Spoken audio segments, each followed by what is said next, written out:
नाही असं आहे की हा विषय आहेच आहे की स्थानिक स्वराज्य संस्थेच्या निवडणुका आहे. दुर्गाताईंनी नगराध्यक्ष म्हणून केलेलं काम उल्लेखनीय आहे. कोट्यावधी रुपयाची बक्षिसं शहराला मिळवून देण्याचं काम त्यानं केलेलं आहे. जे विकासामध्ये वाटचाल केली ते अत्यंत महत्वाचं आहे. सुंदर शहर, हरित शहर, स्वच्छ शहर ही संकल्पना खूप यशस्वीरीतीनं तिनं राबवलेली आहे. या येत्या निवडणुकीमध्ये काय करायचं हे शेवटी कार्यकर्ते आम्ही सर्वजण चर्चा करू, जनतेचंही मत घेऊ. त्यानंतरचे योग्य निर्णय आम्ही घेतले जातील. भाई जगताप जे काँग्रेसचे नेते आहेत मुंबईचे, त्यांनी काल सांगितलं की आम्ही राजच काय उद्धवला देखील बरोबर घेणार नाही, आम्ही स्वबळावर सगळ्या निवडणुका लढवणार आहोत आणि काँग्रेसची तशी तयारी आहे.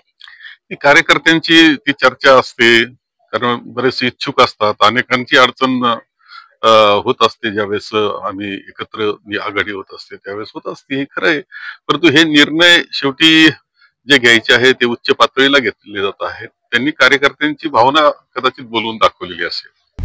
आता isakal.com आहे देशातील नंबर 1 ची मराठी न्यूज वेबसाईट. प्रत्येक अपडेटसाठी isakal.com ला नक्की भेट द्या. राज आणि उद्धव यांची जवळीक जर पाहिली तर गेल्या महिनाभरात अनेकदा ते जवळ आलेले आहेत. काय वाटते ते महाविकास आघाडी बरोबर राज ठाकरे येतील? एक मला असं वाटतं की त्या बाबतीतले प्रश्न सुद्धा उच्चस्तरीयच असतात, त्यावर मी भाष्य करणं योग्य होणार नाही. पण कोण कुठे असू, कुठे एकत्र येऊ, परंतु एक विचार मात्र केला पाहिजे की या देशाची लोकशाही आपल्याला वाचवायची आहे.